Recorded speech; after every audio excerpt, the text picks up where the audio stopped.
Throughout the Hawaiian Islands, weathered stone shrines, secluded caverns, sacred birthing grounds, and volcanic petroglyphs silently narrate tales predating recorded annals. These ancestral landmarks aren't merely remnants.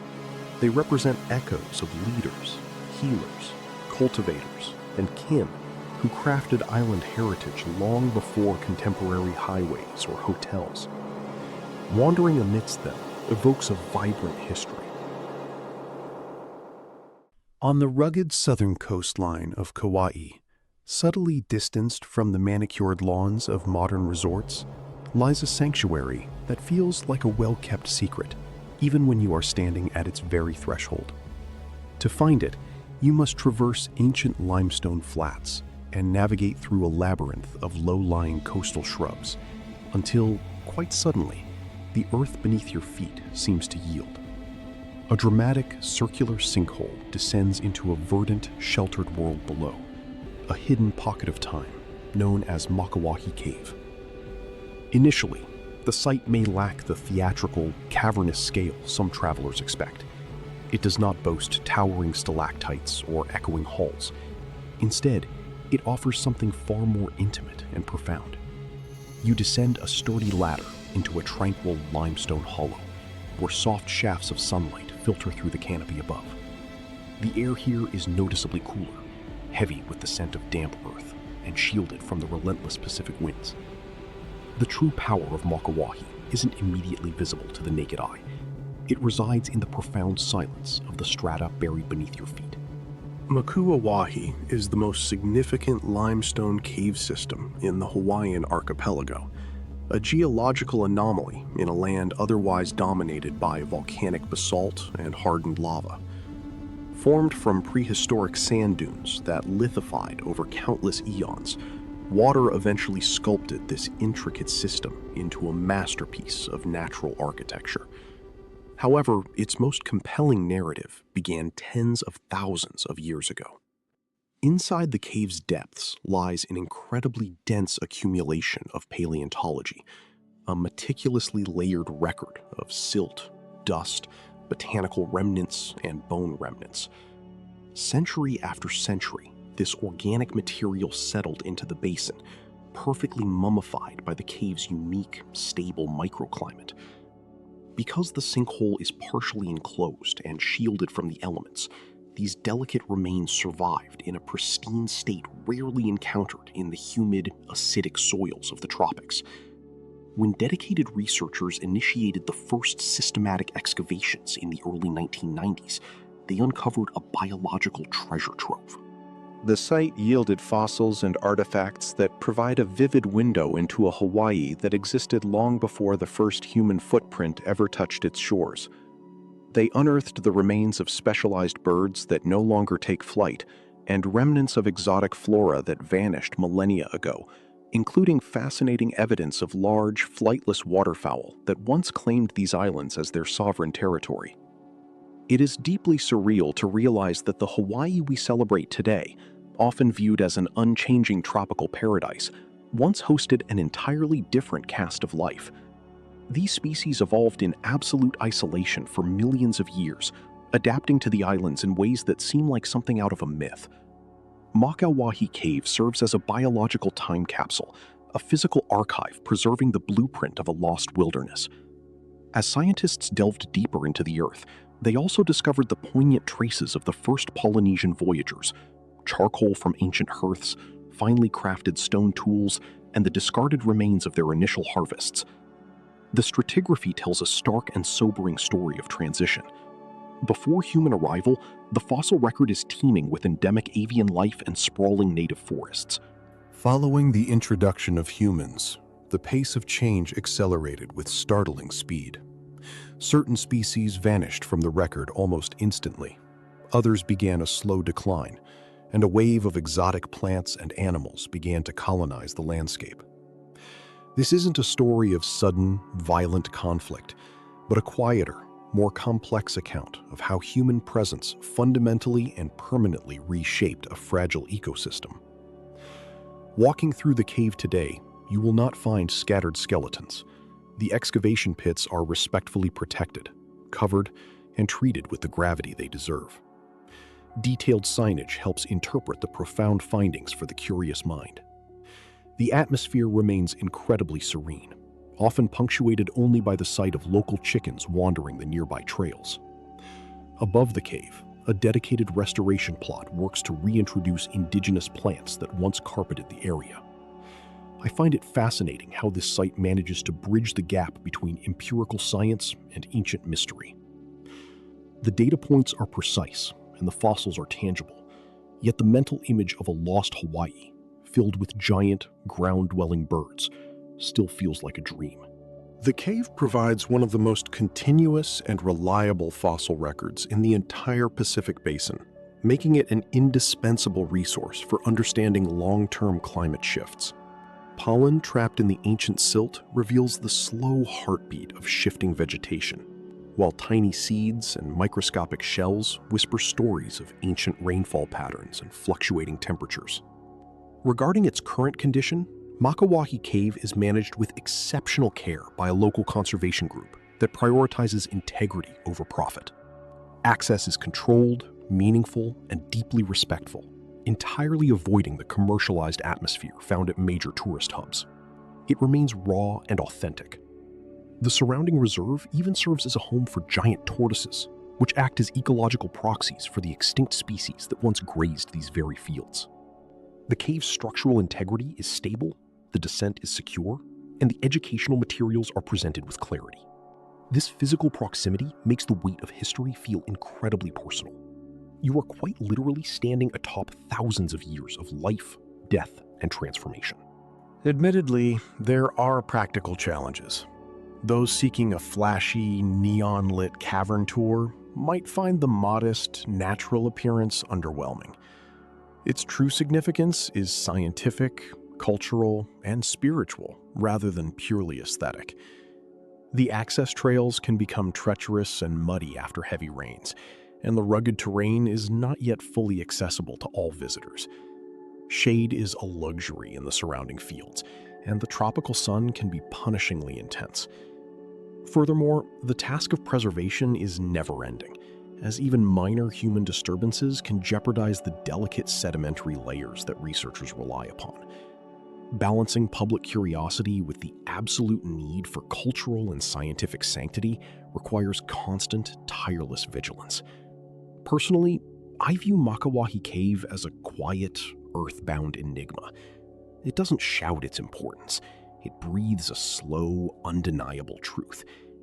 It serves as a powerful reminder that the Hawaii we see today is merely the most recent chapter in a vast, epic saga. Entire lineages of life lived, thrived, and vanished long before the first modern structures were ever conceived. The site carries a heavy, necessary lesson. Human arrival brought incredible culture, community, and innovation, but it also initiated a wave of change that many native species simply could not survive.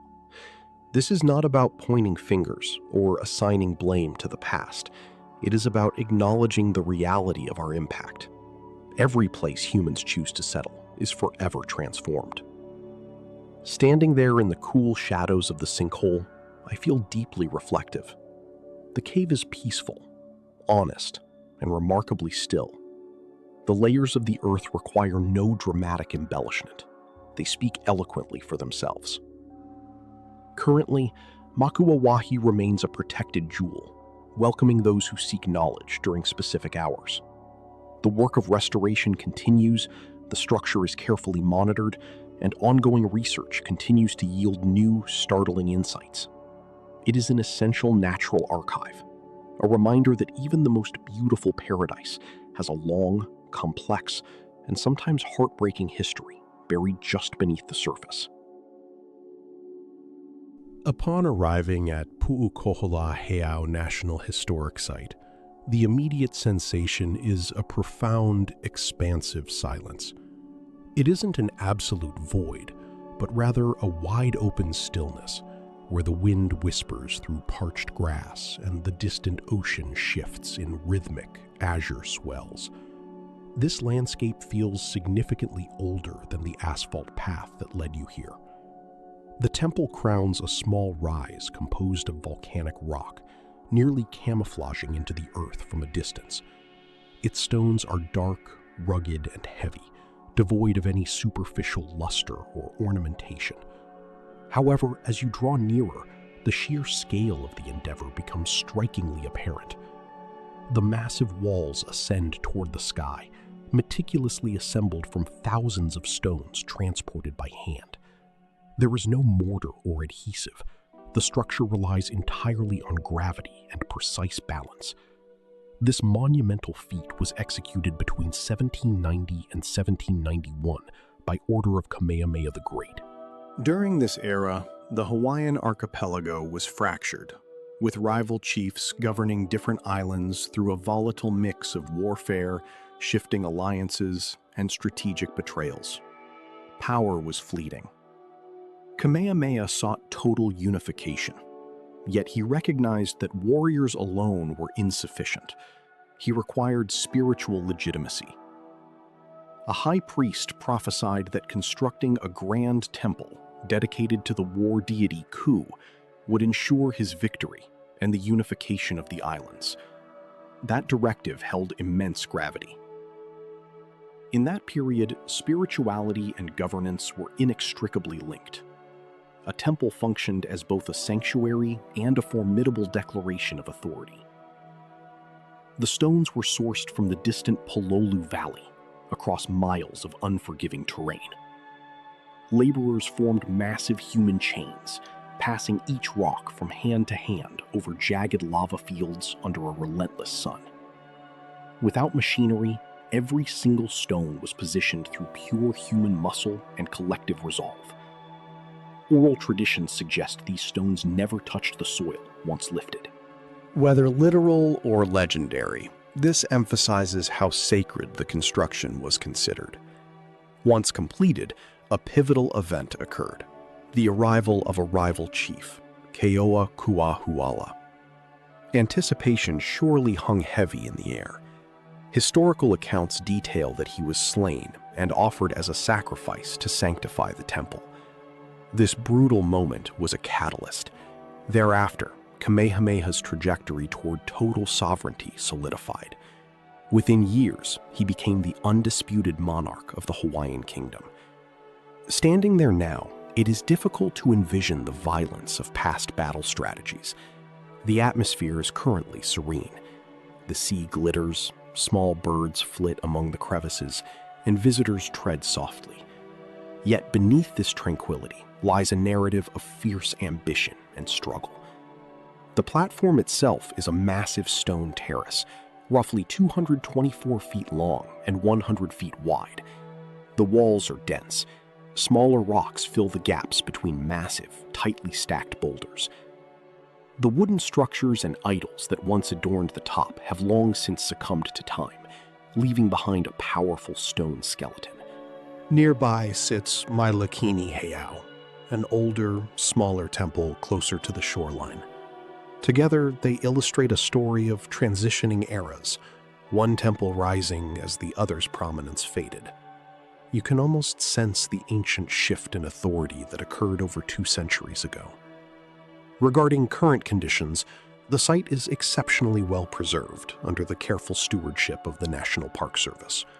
Climbing the walls is strictly forbidden to prevent structural damage. The trails are clearly marked and safe, complemented by a visitor center that translates history into accessible narratives. Rangers provide educational talks, treating the grounds with immense reverence.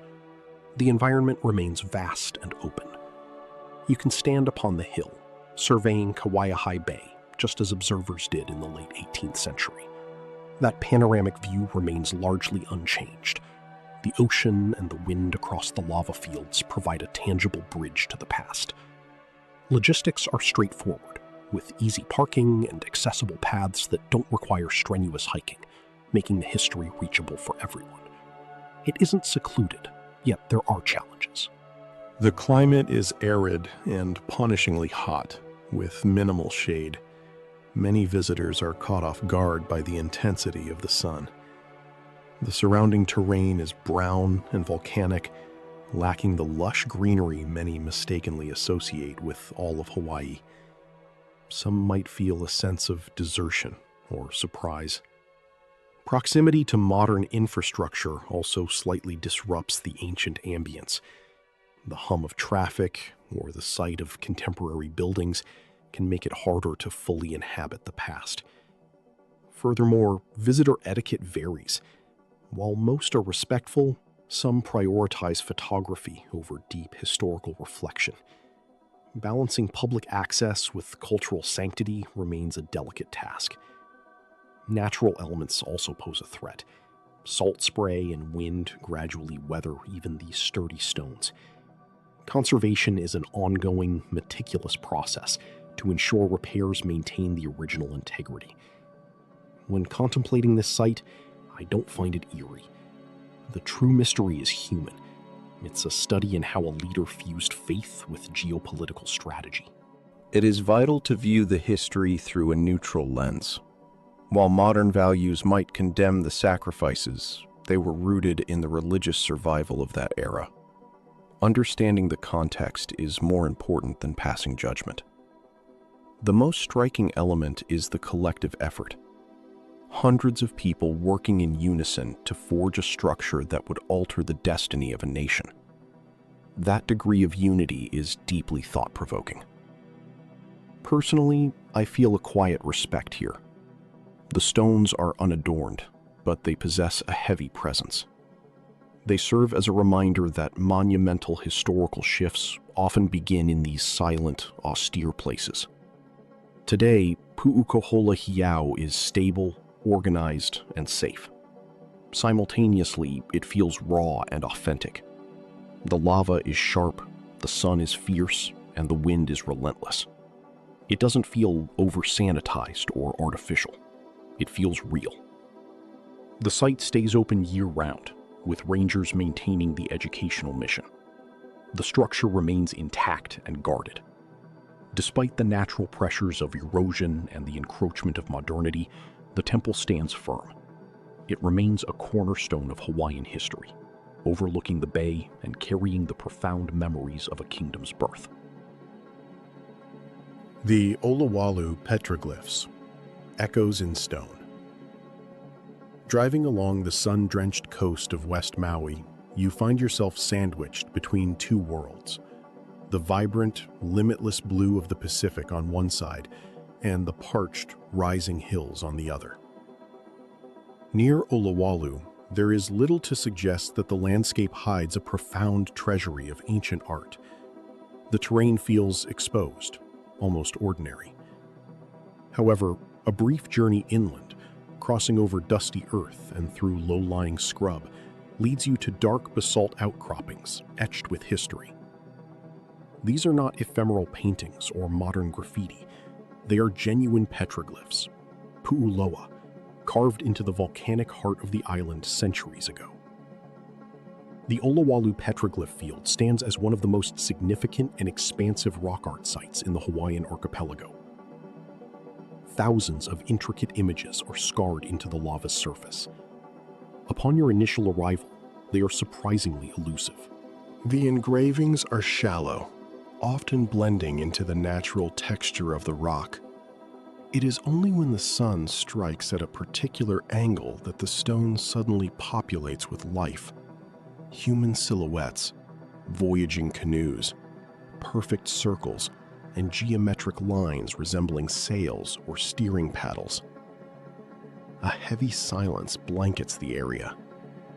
While the ocean's rhythm persists in the distance, the field itself feels suspended in time. There are no imposing fences or modern structures to disrupt the atmosphere. There is only the raw interplay of stone and sky. These marks were left by Kanaka Maoli long before Western ships appeared on the horizon. While precise dating remains a challenge for archaeologists, many of these figures have endured for several centuries.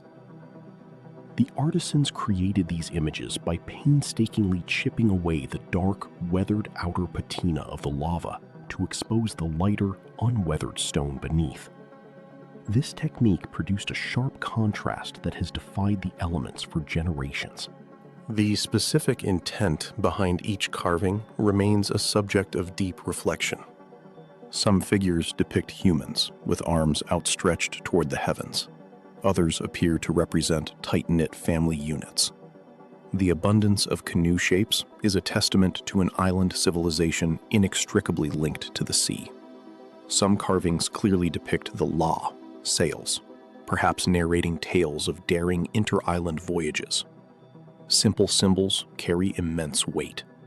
Circles may denote the sun, sacred boundaries, or pivotal life events, while repeating patterns likely tracked journeys or genealogies passed down through the ages. These were never random doodles. Cultural practitioners believe these petroglyphs served as vital markers for births, deaths, or significant milestones. In an era before a Western written alphabet, these stones were the community's parchment, a way to anchor memory to the land itself. What is most striking about Olowalu is the sheer magnitude of the work. Hundreds, perhaps thousands of carvings sprawl across the lava. It doesn't feel like the work of a single era. It feels like a multi-generational dialogue with the earth. The location was strategically chosen. Olowalu was once a thriving ahupua'a, land division, rich in resources, with access to fresh water and prime fishing grounds. It was a hub of life, and the petroglyphs were carved in the very heart of where people gathered, worked, and dreamed. When you kneel to examine these lines, the physical effort becomes tangible. Basalt is unyielding. Carving into it requires immense patience and specialized stone tools. These were not casual sketches. Every figure represents a deliberate investment of labor and purpose. Regarding the site's current state, it is a blessing that Olowalu remains accessible to the public. You can stand within inches of these ancestral marks. Informational signs explain their cultural sanctity, pleading for visitor reverence. The site has avoided the soul-crushing weight of overdevelopment, maintaining its natural integrity. Standing here, looking toward the mountains and the sea, you see a vista that has remained largely unchanged for hundreds of years. Awareness is growing, and many visitors now treat these fragile echoes with the respect they deserve. However, challenges persist. Because the engravings are shallow, they are hauntingly vulnerable to the passage of time and human footsteps. It is heartbreaking to see modern initials scratched alongside ancient symbols, a permanent scar on a sacred record. Erosion from wind and salt air slowly softens the edges of the carvings, and without perfect lighting, some are fading into invisibility. The lack of heavy security means the site's survival rests entirely on the ethics of those who visit. If respect fails, the damage is irreparable. Additionally, the encroaching modern world, resorts, highways, and the hum of West Maui's growth threatens the site's isolation. When I stand among the rocks, I feel a profound connection to the human pulse of history. These are not monuments to distant kings or bloody conquests. They feel deeply personal. They are the marks of parents, fishermen, and travelers, real people who lived full, complex lives. The mystery isn't something to be feared. It is the beautiful, unknown space that allows us to imagine the stories behind the symbols. The power of Olowalu lies in its reality. These are genuine fingerprints of the past. To visit is to move slower and look closer. The carvings are quiet, yet they carry the weight of centuries. They have survived tempests, the scorching sun, and the shifting tides of history. Today, the Olowalu petroglyphs remain a resilient archive, watching over the coast as modern Maui moves around them, still speaking to anyone willing to listen.